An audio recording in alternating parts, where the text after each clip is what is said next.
Hello, my friends. In this episode, we are talking to someone who I am lucky enough to know in person. Her name is Gabriela Couto, really wonderful individual. She is no longer in the space of dental hygiene. She was before, though. And it's because of what she did before that we're having her on this podcast. She was, again, a dental hygienist, and she was pursuing her master's degree in health. And when she was doing this, she wanted to study fluoride. Now, this is not some wild conspiracy theorist, as will become very evident once you hear her talk. She was just interested in fluoride because she had heard a lot of people say that it was bad and a lot of people say that it was good. So she wanted to know, what did the facts say? What does it say in the literature regarding fluoride? And she was shocked at what she found. But then what was even more shocking is what happened when she brought those findings to her professors at her college. We're going to talk about a whole lot more than even just those things, although that is certainly enough for this podcast. Without further ado, let's get to this episode. All right. Hey there, Gabriela. Thanks so much for being here with us today. Hi, thank you so much for having me. I'm honored. I'm excited. I'm very excited for this topic. I think you'll end up being, well, it's close enough. You'll end up being like episode 161. And believe it or not, in all these episodes, we have never had someone come on and talk about our main focus today, which is fluoride. Certainly, even if it's been mentioned, I'm sure someone's rattled off like, oh, we want to avoid things like glyphosate, fluoride, whatever. They might have mentioned it in that way. But I don't know someone that has the background that you do that can really talk about this in an educated way, a science-backed way, because I think there's a whole part of the population that thinks this is like woo-woo, oh, that's hippie stuff, the fluoride's not a big deal. And when you actually look at the literature, that could not be further from the truth. It's certainly being used inappropriately. And then I saw your Instagram story, so I was totally excited. And for those that don't know, she's a friend of mine, but I don't bring on friends. This has happened occasionally. I never bring on a friend just because they're a friend. I bring on someone that has something useful to say. And just like we've had Sky on, we brought on my friend Anna, she's local. These are people that are in the space in some way or another, or have been in the space and have a lot to offer us. So what I want to do is jump into this kind of similarly to how we do with most people, because from my understanding, unless there's something you haven't told me, it's not like you dealt with cancer or some severe autoimmune disease like many of our guests. Have you had any like major health symptoms in your life that made you more open to the holistic side? And if it's okay, if not, I'm curious if that's been a thing for you. Yeah, absolutely. And I'm so open to sharing. My journey is I actually experienced a lot of anxiety and depression growing up from school, and that actually kind of affected my body, and I wasn't able to play sports anymore. So that's actually how I got into yoga. Was I needed some kind of outlet of movement, and I couldn't do anything very strenuous. So that's when I got into yoga, and then that tapped into my mind, and I didn't realize how yoga is so close connected with the mind, so the whole mind-body connection. Mm-hmm. And it's been just a beautiful journey from there. Nice. So. It's embarrassing to admit, but it took me almost a year. I think I messaged you at the one point to figure out that your username, like Yo Gabriela, was like the yoga thing. I like to believe I'm smart, and then I do things like that. I'm like, okay. It's okay. I've been called Briella because it's like yoga and Briella, but it's just a combination that I thought was kind of clever. So it is. That makes me feel better. Thank you. So you got into the yoga, and did you grow up with any influence that was more holistically minded? Because even yoga, that's still something that for a lot of people, especially the teachings, if you're actually doing this, that's not necessarily conventional. I mean, it could seem a little much for people. So did you have any type of family influence that led you to be more open-minded to this, or was that just something you did naturally, like, hey, I'm naturally open to this stuff? So yeah, I was actually kind of gravitated to it with school. Like I heard of yoga, but in my area, there was nothing with yoga. And actually I kind of got frowned upon that when I mentioned it to family or friends, because they're like, oh, yoga's bad for you. And if we talk about spiritually, like it's evil and stuff like that. But funny in fact, how this kind of correlates is one of my best friends, he was diagnosed with osteosarcoma, and he was the one who kind of mentored and guided me and kind of confirmed that meditation and the power of your mind and yoga was really good. So we would just do that together. And that ties into later on when we talk about fluoride, how osteosarcoma is a part of that. So. Okay, cool. So then this was obviously a little younger. I know at one point, I'll kind of just jump to it to get into the fluoride stuff. You were in college, and at this point you were already, I don't know how the degrees work with that. Were you already a dental hygienist when you were starting to get into the master's level?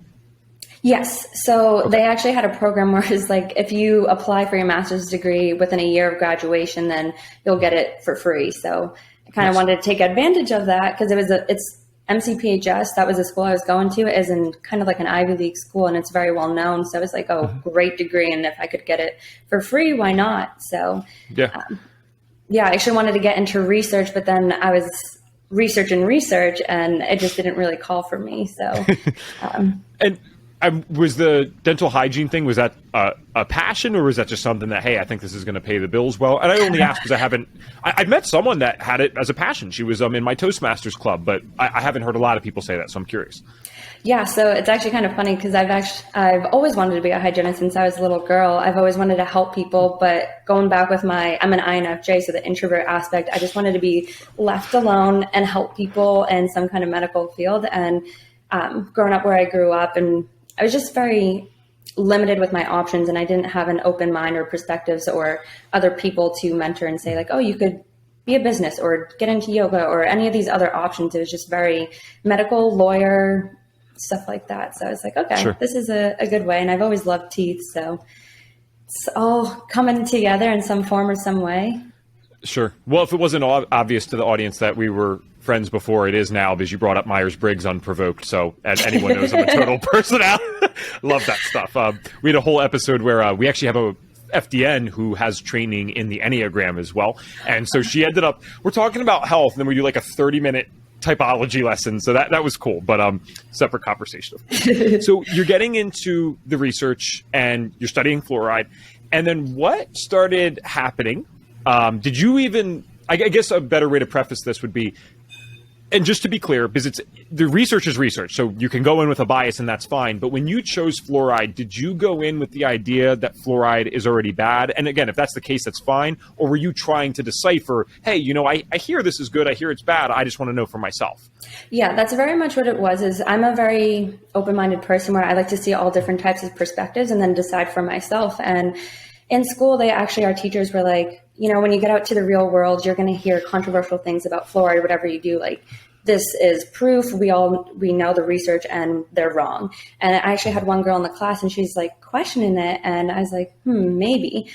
Out of all 16 members or class people, I can't think of the word. My classmates, thank you, that were in it, I was the only one that had 3 clients that asked about fluoride and was like, oh, fluoride's bad for you. And the teachers were like, oh, no, it's just a mild dose. And that's how I got into it. And so when I had the opportunity to do a research, I was like, oh, well, fluoride, it's a controversial kind of thing. I'm interested, I'm intrigued, and I want to see it for myself. And that's actually why I kind of quit my master's degree program, because it was literally pulling teeth and they wouldn't validate the sources that I had. And American Cancer Association was also one of the studies that I used for it, and they still denied it. And I was just like, it's not worth it to me. And the research that I had done, I was like, I made my point, and that's okay. That's sure, my opinion. But now it's just about sharing that with other people who's open to hearing it.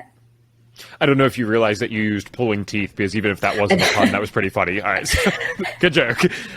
Anyway, so that's important, though, for people listening, because I know that our group's more on the side of like, oh, well, they wouldn't even care if you said, yeah, no, I believed fluoride was bad and then I went and proved it.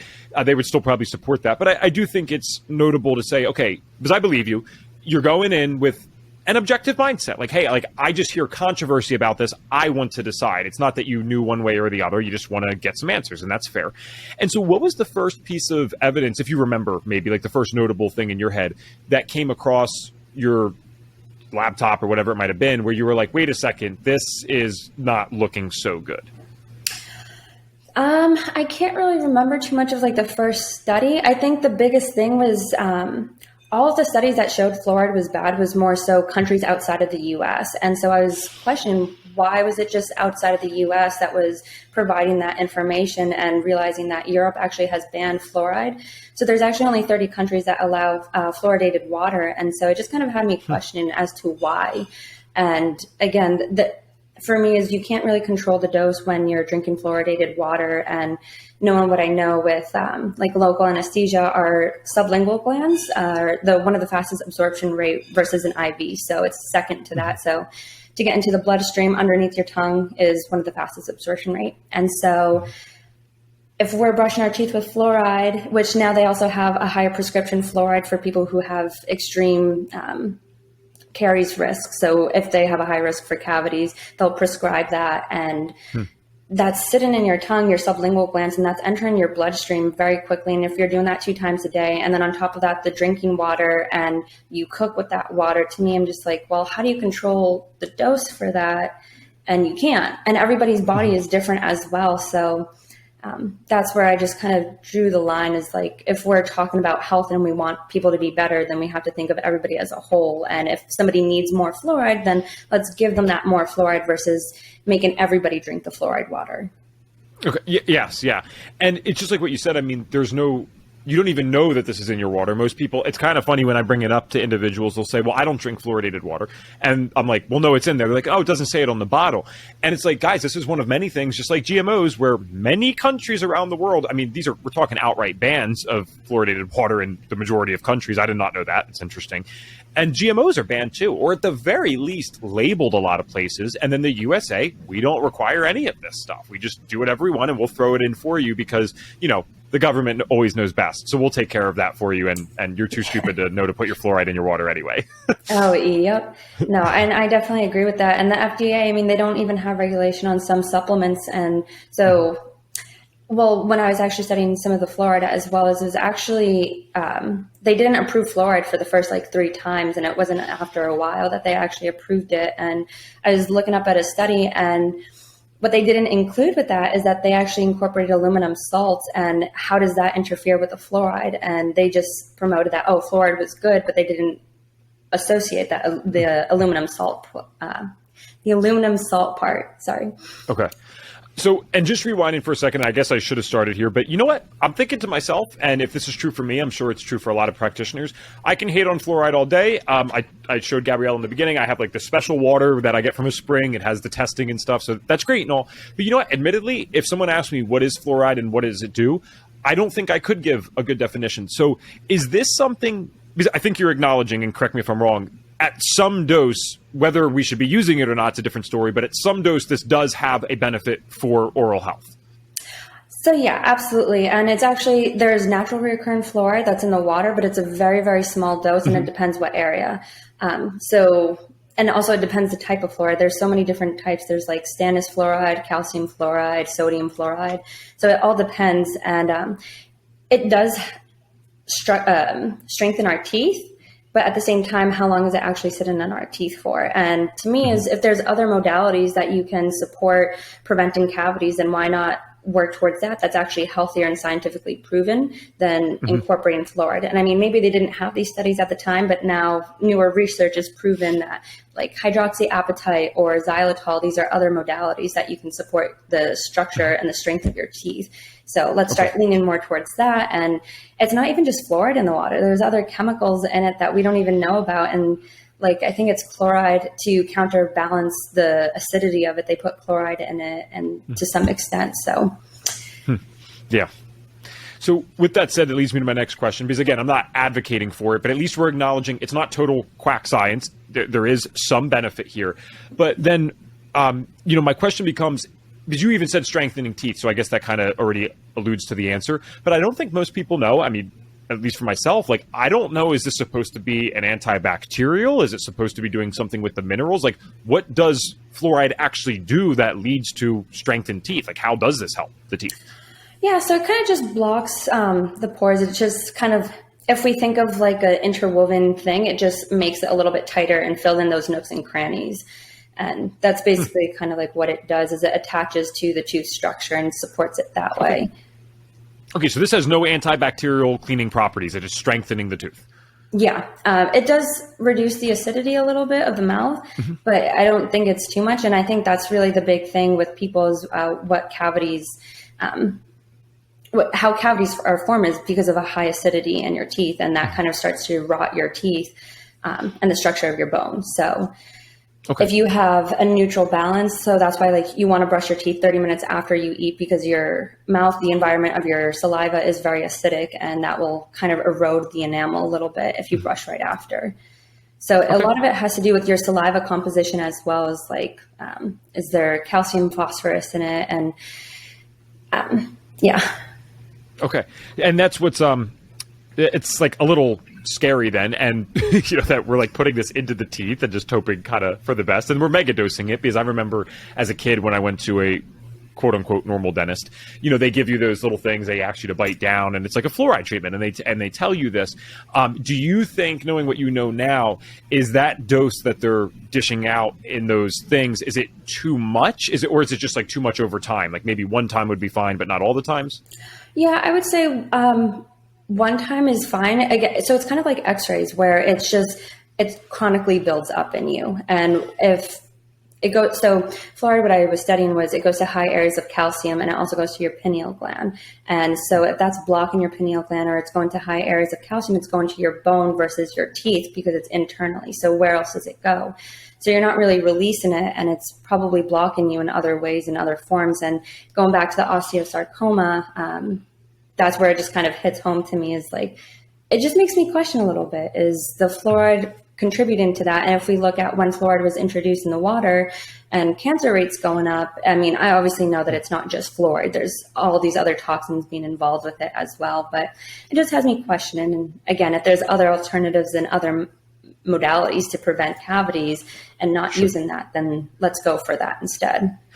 And I'll definitely make sure we dive into some of those. I mean, myself and the audience would be very interested, because, my family has, of all the things I've been able to do health-wise, and thankfully, I mean, technically I did just get this under control finally, but for years, that was the hardest part, was like kind of finalizing the teeth.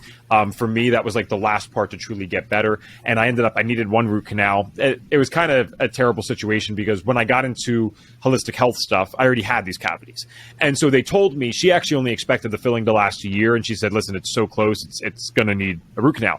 Now, between the work she did and I hope other health stuff, I actually didn't need the root canal for 5 years. So it lasted a lot longer than we thought, but eventually it just kind of gave in. But then I just got a dental cleaning and checkup recently, and they said, hey, like, everything's great. This is looking really good. I'm like, okay, cool. Like, we're finally on the up and up. But my mom, Gabriela, probably she's had to have had like 5 to 10 root canals in her life. And most of these were before the age of 20 at like this sketchy dentist in the middle of Philadelphia, Kensington, Philadelphia. Not so good. So we're working through that now. And I don't want that path, right? And I know many people don't. And a lot of our practitioners, because of their severe health issues at one time, they did end up getting root canals. They did end up losing teeth. And so there's a whole bunch of things that we can dive into with that. I think my next logical question is, if in America, we haven't identified why this maybe should not be in the water yet, or why we should be using lower doses, what is it exactly then that Europe did find that made some of these countries ban it completely in the water? Because that's a pretty big thing. I mean, well, you said, what is this? So you said 30 countries allow it in the water, in the world. So that means, what is there, like 190 something? So like roughly 160 countries in the world do not allow fluoride in the water. So why don't they allow it in? Like, what have they seen that made them do that? So first, I want to say, like, yes, if there's 190, who knows if some of them have access or even know about fluoride in the water, and are they able to put fluoride in the water? So it's just also acknowledging that. The other one is just because it's a neurotoxin, and they do say that it is bad for our nervous system. If we think about the pineal gland and it blocks that, then it affects our sleep rhythm, and that affects our function of the day as well. And then if it gets, again, to the bone, it's causing osteosarcoma or osteopenia and osteoporosis, and contributing to all of those factors. So there's also been studies that it actually reduces your IQ level as well. So it's just hard to say. And, researching, I couldn't do enough research with other countries and why they wouldn't allow it. Because again, when I tried using those studies for my source, they denied it. So if you look into Weston A. Price, they do talk a lot about fluoride, and actually our nutrition and our diet has so much to do with it. And I can also link up this girl. Her name is Rachel Jacobis. I don't know how to say her last name. And she talks so much about how she's actually helped remineralize her teeth through diet and having like high omega-6s and fats and dairy and stuff like that. So there's definitely ways to strengthen your teeth through diet. Why do you think your sources got rejected? Like, what was their argument for that? They didn't want it to be outside of the country, and other studies is just like it didn't prove or didn't meet their criterias. That was really the only other reason. And when I try to find studies in the US, it's always been the same one, or they prove it right. And so I actually want to talk about my perception of research is if Please. we're talking about law of attraction, right? Or law of attraction. And you're putting out the statement, the prediction of like, I'm attracting this in my life. Okay, scratch that. We're going to go back to research. So the hypothesis is fluoride is good for your teeth. It's not, is fluoride good for your teeth? So you're already predicting the outcome that fluoride is good for your teeth. And so how the universe is going to correspond to that is it's going to find evidence to support that versus evidence not. So it depends how you structure that question for your hypothesis. And that's why I kind of refrained from research doing that myself, is because you had to have that hypothesis versus questioning it.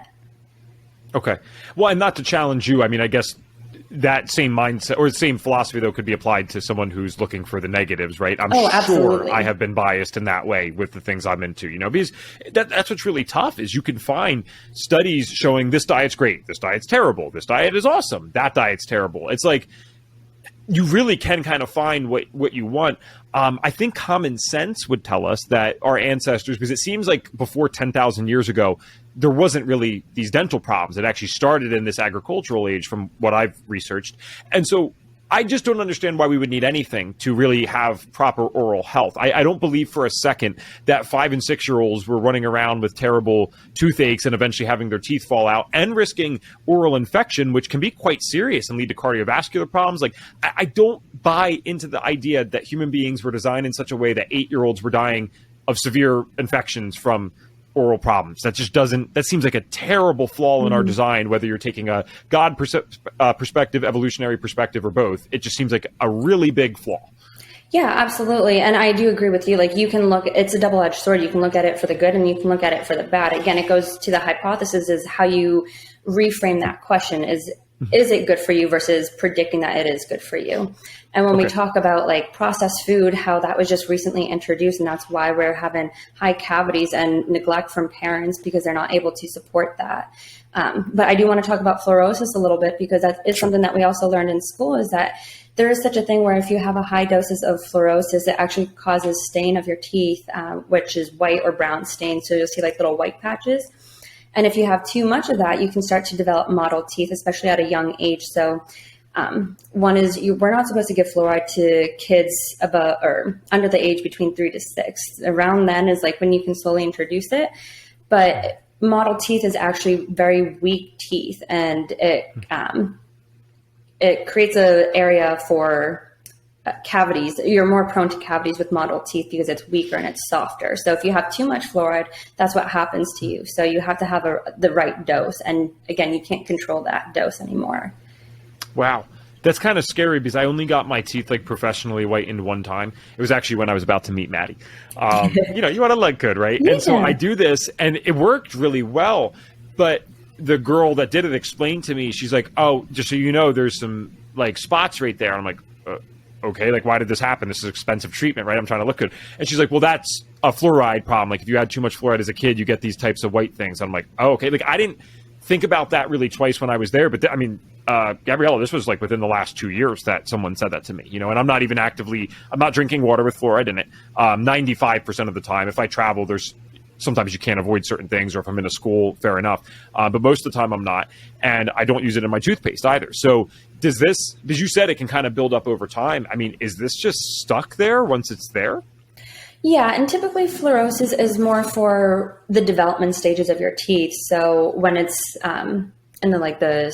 when you have your baby teeth and your adult teeth are still forming and you're intaking fluoride, which is of course above the ages of 6, that's when you can start developing that fluoride. And it's actually kind of crazy because my little cousin, he was on his baby tooth, he had a cavity. And so they said, oh, you have a high risk for cavity. So they actually started to prescribe him these tablets of fluoride. And to me, you're ingesting it. So how do you know that that is going to the development of your tooth versus anywhere else in your body? You don't have control of that. Once it's in your system, the blood takes it where it wants to go. Mm-hmm. Well, and again, you're way more versed with me than this. I'm picking apart pieces here. Isn't it also true that oral consumption of fluoride has not actually been linked to... Oh, sorry. I shouldn't use the word oral because it throws people off. Ingesting fluoride has not necessarily been correlated or shown to improve oral health, right? Like the treatments have, but I thought like drinking it does not actually show anything evidence-wise. No, there's no evidence that it just has to be with fluoride. Yeah. So we're giving people something in the water that we think hypothetically helps their teeth when they probably don't even need it for their teeth. And we do know that this now has bad effects on the body, and the IQ ones are very well documented. That was the first thing I became aware of. That was one of the first studies I saw, and that's well documented. There's a real study showing that the IQ one's significant too. I mean, it's several. I think it was like 7 to 20 points in the one study I read. I was going like, to say, yeah, it's pretty high. It's not like a small, like 1 to 2. It's massive. I mean, 15 points is a standard deviation. If you're talking from 115 to 130, if like let's say fluoride did that for this person, you're talking about someone that has an above average IQ, can probably go do a master's level program, maybe a doctorate if they have, the work ethic, versus gifted level IQ, moderately gifted level IQ. That's not a small difference at all. No, not at all. So, and I want to go backtrack about the fluoride in the water, because they do have some studies in the sense of like, it depends on your income level. So people with lower income level, because they don't have access to proper foods and nutrition, stuff like that. So yeah, the fluoridated water probably helped them a little bit. But if there's other people with middle class or higher class where they have access to these good diets and actually take care of their teeth, then it's going to support them in that way. So fluoride, it can help you. But again, there's other modalities to do it, and we can't control where it goes to in the body. So okay. So I'm not advocating for it either way, but I still would like to be accurate in my information. So there are some studies at this point that do show a possible benefit to consuming this, like ingesting it and actually helping the teeth. Yes. Okay, cool. Well, I sit corrected then. Fair enough. Again, I'd rather be accurate than not, So what was the point, though? Because I know that you were getting challenged with this, and maybe it was that, but I just want to be clear about, like, the moment. Where comes the time where, you're getting a free master's degree, minus the work, which is no small feat, but you're getting a free master's degree, you're doing this, and you decide, hey, I'm not doing this anymore. Like, was there a final straw? Like, what comes the point where you do that? Because that's a big decision for people.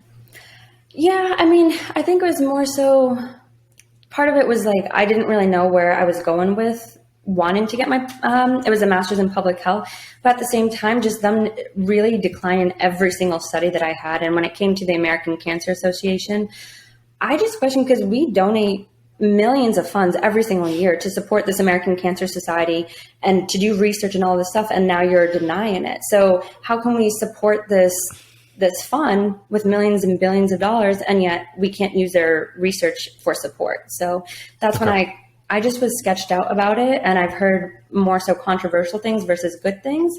And again, going back to other modalities to improve your health and your teeth, that I think in hygiene, you're there to prevent cavities, you're there to prevent root canals and to prevent gum disease, essentially. So I'm on the preventative side. And if there's other ways to prevent that's actually healthier for you, then I'm going to advocate that. Okay. And I'm going to transition into that just after one more thing with the fluoride piece. I guess what I'm curious about is, I think it's easy for all of us to conceptualize the idea that, okay, at the highest level, right, there's like some evil psychopath guy that's like, telling people hide these studies or, delete them so that we can give people cancer. I'm not saying that's real necessarily. I don't know, but at least we can like kind of conceptualize that. Most people are like, oh yeah, sure. But a person in your university or your school that's just trying to help out, you would think that those are well-meaning people. So these studies, I can't imagine that all of them are that bad. All these other countries have made decisions based off them. So do you think, like, did the people at the school just drink the Kool-Aid? What happened that led them to be so adamant that you are wrong and that they're not even going to listen to the things that you're bringing up? Like, I get that it's from another country, but who cares? Like that, we cite studies from other countries all the time. That honestly is a great question. And I asked them, like, why are they denying it? And they didn't really have the only thing that they said was just because it's not studied in the US. And that was really it. But to me, like, I get that we have different ways of living. So how can you prove that? But at the same time, we're still human. We still generally have the same concept. Like, a tooth is a tooth. My tooth structure is not different than somebody from India, So. Okay. Well, that's interesting. I had a doctor on one time, an OBGYN, and I asked her, like, okay, Dr. Kieran, what can I say to the other doctors to try to get them, like, thinking about this? She's like, Evan, nothing. She's like, they're going to need to have their own experience with this, because the problem is, and she wasn't condemning the doctors because she is one herself. What she was trying to suggest is that because these people go through such rigorous education, it is so long, it's tough. They're told, and this is probably true, they're some of the smartest people in society. That's how they're able to do this.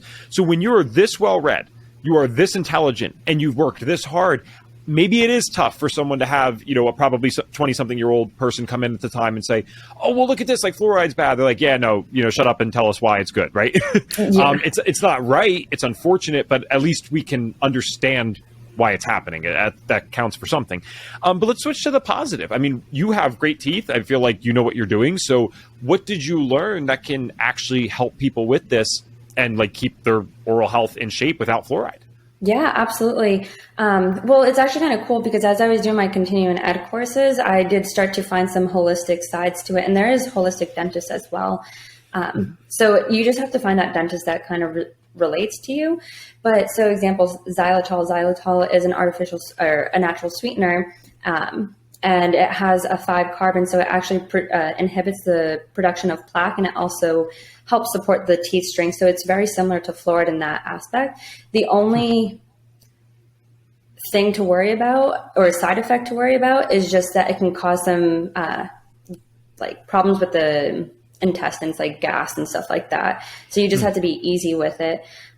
Mouth breathing. So you want to make sure that your teeth are always like salivating or drinking a lot of water. So if you're breathing through your mouth, that actually creates an environment for acidity.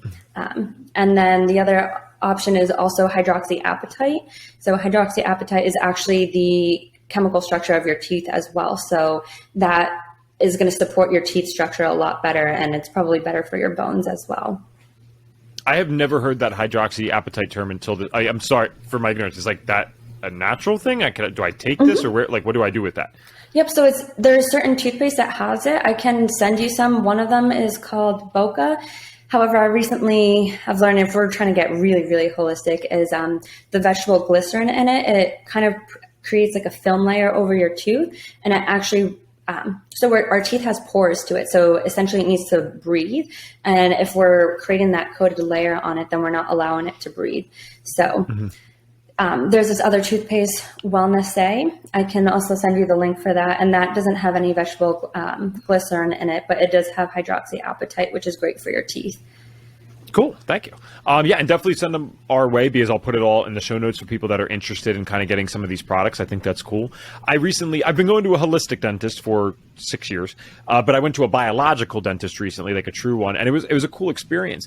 And what was so nice, because people talk about, especially you mentioned Weston A. Price, this remineralization, healing the tooth, whatever. And then I'm in these forums, so I see these people say this stuff, and some people have miracle stories. They heal the teeth, and then others it didn't work. And I'm like, all right, there's got to be something here because they're doing the same protocols. What am I missing? And of course, their diet could be different, but I'm just like, they're in a holistic forum. So what is this?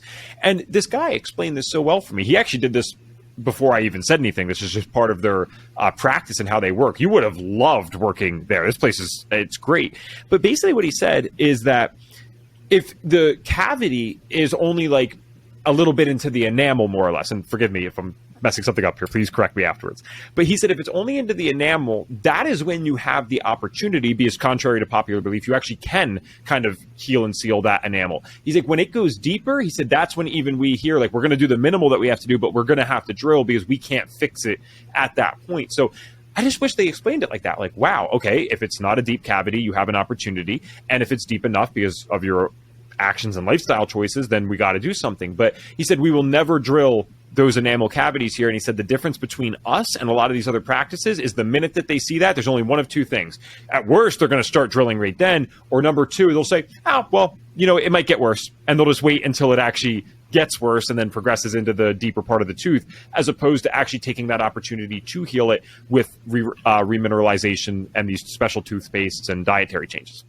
Yeah, absolutely. So it's called an incipient cavity. So we have the layer of your enamel. And if it's halfway through your enamel, then that's easily reversible. Once it starts getting like 3/4 past your enamel, it's starting to get into another layer of your tooth, the dentin.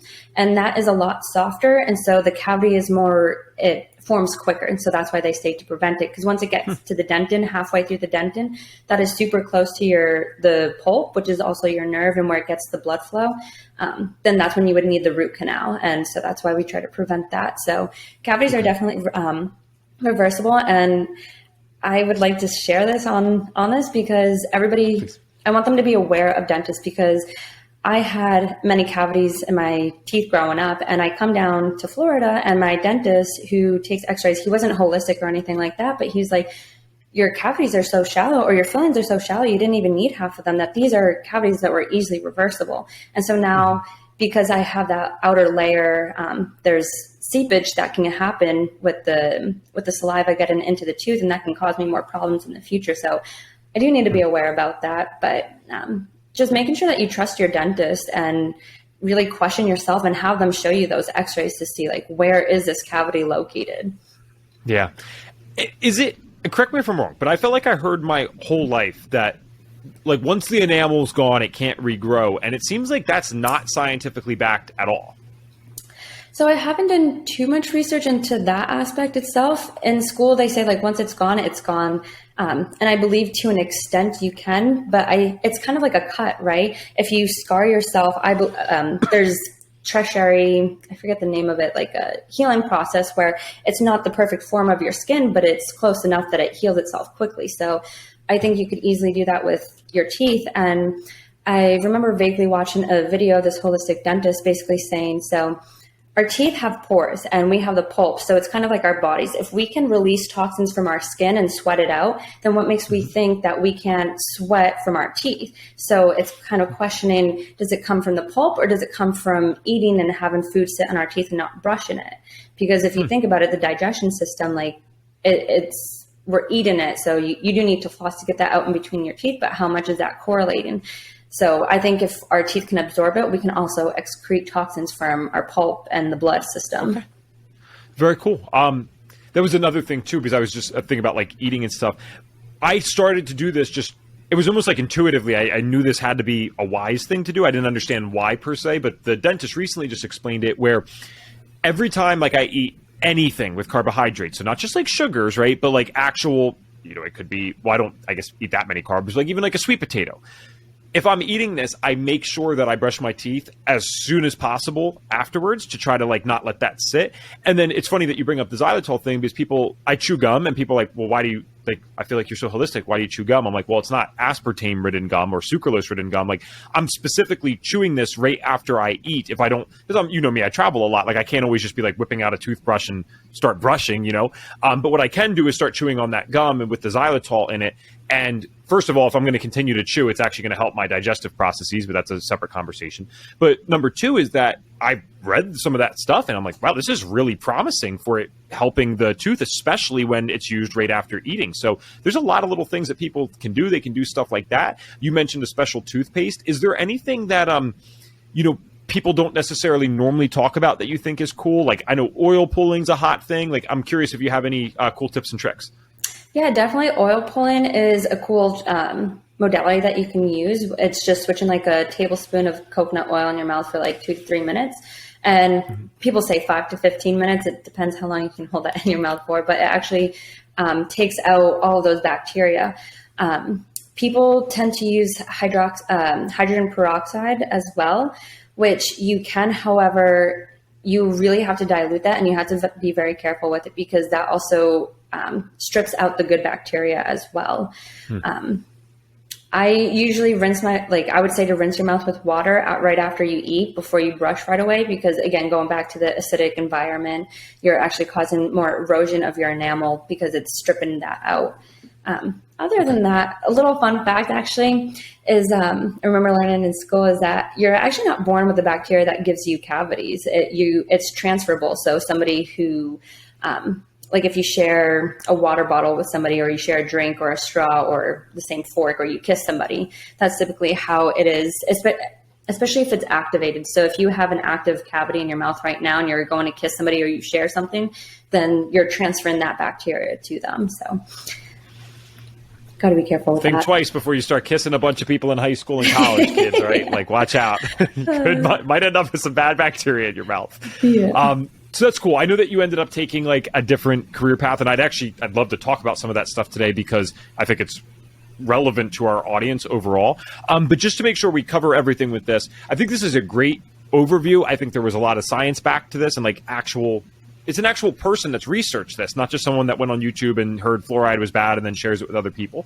I'm not saying there's necessarily anything wrong with that to like spark the idea, but we got to be careful in the functional space about just shouting things that we have no idea what we're talking about. Like, we heard someone else say it, so then we repeated it. It's like, we got to get the facts, or at the very least admit that, hey, I'm like, for myself, I don't drink fluoride, but I can't sit here and rattle off everything that you just did. So it's a personal choice. I've never really told anyone else to do it per se. I just, kind of allude to it. And then that's when they usually bring up, well, there's no fluoride in my, Dasani water anyway. It doesn't say it on the back. And I'm like, oh. Wait, speaking of Dasani, Dasani is one of the worst waters that you can drink. It has a very, very low pH system. So it actually creates that acidic environment in your mouth. And it's kind of like tap water. So I've had like multiple different sources with that. Also, a little fun fact, just because this came up. When I was in hygiene and doing that research, I contacted this former president of Colgate. And the reason why is because I was starting my hygiene Instagram, and he was creating these little tablets called Bits. I don't know exactly what happened with that, but his motto was he wanted people to brush their teeth who didn't have access to water in like those third world countries. And he was saying that also another reason why he removed himself from president was because he knows how bad fluoride is. And Colgate is one of the only toothpaste that has triclosan in it. And those two chemicals are probably the most neurotoxins, most harmful chemicals that we can ingest. Wow, former president of Colgate. I just found my excerpt for the advertisement for this podcast. Thank you. That's good stuff right there. I'll write that down. People need, this is important, and I actually appreciate his integrity in a sense, because I've never looked at the numbers. I would imagine the president of Colgate's gonna guess that's a 6-7 figure job, So it can be really tough for a lot of us. I think most people have a price. I want to believe I don't, and I genuinely believe that. But you see people that seem pretty great, and they do get bought out. So good for him for coming out and saying that. There was actually, I apologize, one other thing that I wanted to make sure we touched on with the teeth stuff. You had mentioned something, I believe, and I researched this, and this is very scary. It's very real, and it's very interesting. Something about the German scientists having come over and doing something with the fluoride. So let's just focus, because I know that we can get pretty wacky with this probably pretty quick. Let's focus on the factual evidence of what happened. What went down with these German scientists coming over with the fluoride thing? So they actually used fluoride as a gas, the fluorine, as in the concentration camps to kind of kill people. And I feel so harsh saying that. There's no other easy way to say that. But they did come over here, and if you look into, it's called Operation Paperclip, and that's when the Nazi scientists came over here, and that was relatively the exact same time where they allowed fluoride in the water system. So in 1945, they implemented fluoridated water, and to me, I just questioned that, and I did study a little bit more about that, and it was this company, I think it was called Ala. I'd have to look that up, but it was a company, and they were spilling fluoride in the water system, and he wanted to cover himself up, so he hired a scientist. And I was trying to do studies to see if that scientist was somebody from the Nazis or whatnot, but basically to prove that fluoride was good for you. So I can definitely do a little bit more research on that, but not to say or accusing that is what happened, but I just question it, and I associate some things together. Well, no problem. I'm not, you know me. When I'm with a friend, I like to get into my wacky ideas and cool stuff. That's fun to humor. But at the end of the day, if I'm going to say something publicly, or if I'm actually going to die on a hill, I'm going to stick to the facts. And what's really interesting is this world's pretty crazy. And when you just look at the factual things that have happened throughout history, people ask why I don't read like fantasy books. I read like a lot of nonfiction, and my friends always try to get me to read fantasy. I'm like, I have not found any fantasy book that's more interesting than the craziness of this world yet. I'm not condemning them. I'm just saying, for me, the stuff that I read that has happened in government and the world, that's crazy enough and way far out of my comprehension. I don't need to be reading any fantasy books quite yet. And so I encourage people to look up that Operation Paperclip thing. There is a lot of things that were implicated with those scientists coming over, and it can only leave one wondering what on earth we were thinking by letting these people into these positions where they had any form of influence over what we're doing as a country. and why that influence is still here to this day. So before I get censored here, I'll stop talking. All right. Gabriela, what do you do? Yeah. What do you do now? Because we had someone on before, and if you're a longer time listener, you might remember her. She was around episode 100 maybe. Her name's Sky Gallagher, and she talked about trauma. She did a great job. People actually really loved that episode. And so Gabriela and Sky actually work together. So could you just talk about what you're doing now? Because I think it's going to be relevant to a lot of our practitioners that are starting businesses or are already in business for themselves. Yeah, so Sky, she's one of my favorite persons. She's absolutely amazing, and she's so knowledgeable, and she does marketing and business coaching. And what she's realized with her clients in the past years was that they were really struggling with their mindset and just kind of their way of life. And it wasn't just business that was holding them back. It was other areas of life, as like relationships and family or personal health, and just blockages from their limited beliefs and trauma growing up that they never were able to resolve, and it was blocking them from reaching their potential. And so when I got my NLP certification, I wanted to do it on Sky because she's a good friend of mine, and she really got a lot of value out of our work together. And so she was like, this is exactly what I need to hire for to expand our coaching. And so now we're working together, helping other business and entrepreneurs, especially related to health, overcome any of those limited beliefs so that they can really tap into their highest potential. Cool. And just, I have no problem saying it. I actually worked with Gabrielle and Sky personally, and this was something, just so you guys know, I paid them for, and you were generous. It was a friend's thing, but it's not like it's no fee. You know what I mean? Like, I paid something. So, and they did a great job. I'm still actually working with Sky on certain things. Like, I have like calls still, which is great. But it's a really interesting combination that I don't know that every entrepreneur would be open to it, but like our people here, this is like a dream come true what you guys mix together, because you usually can't find a place where both things are respected. You know, you either get these highly technical marketing numbers people, which is a very useful skill, or you get these people that are thinking a little more outside the box, subconscious mind, limiting beliefs, and that's very important and legitimate too. So to combine them both, pretty smart, and I'm glad you guys are doing that. Where can they find you, and then where can they find the coaching if people are interested in that? Yeah, so you can find me on Instagram at yogabriela.c. and Sky Gallagher. And then we are starting our own Instagram at Holistic Business Transformation. So that is also our other business account where you can apply for the coaching. Sweet. All right, Gabriela, today flew by. I have one more question for you. It's the signature question that we ask everyone on the Health Detective podcast to finish up. And it's cool because you have a lot of different areas of study. So just because we talked about teeth today, it doesn't mean I'm going to know how you're going to answer this. My question for you is, if I could give, in this case, Gabriela a wand, and you could wave it and get every single person in this world to do one thing for their health, whether that's get them to do one thing or get them to stop doing one thing, what's the one thing you'd get them to do? That is because I could go in so many different aspects of this. If we're talking about mental health, I would definitely say to start with awareness and realizing how are you speaking to yourself, the language of your mind and how your mind is speaking to you. I love the whole mind-body connection. And so I just say movement, getting your body out to move, seeing what your body says to you. And I don't mean just by like, yes, walking is great, but like, what are like the tightness of your hips? So like if you are working out a lot, just making sure that you're being counteractive with the stretching aspect of it, because we do tend to hold a lot of trauma in our fascia. And so really making sure that we're being diverse with our workouts and our movements.